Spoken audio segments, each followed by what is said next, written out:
પાટણમાં કેબિનેટ મંત્રી બળવંતસિંહ રાજપૂતે મતદાન કર્યું। બળવંતસિંહ રાજપૂતે પત્ની સાથે મતાધિકારનો ઉપયોગ કર્યો।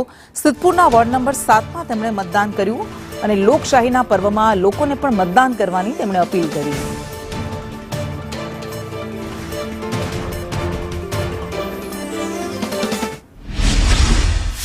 આજે 16 તારીખે મતદાનનો દિવસ છે। આપણી પરંપરા મુજબ લોકશાહીને ઉત્સવથી આપણે ચૂંટણી હંમેશા ઉજવીએ છીએ અને આજે એના ભાગરૂપે મેં પણ આજે અમારા નગરપાલિકામાં વોર્ડ નંબર 7માં પેટા ચૂંટણી નિમિત્તે આજે ચૂંટણી હતી। એ નિમિત્તે મેં અને મારા વાઇફ ભીખીબા બંને વોટિંગ કર્યું છે।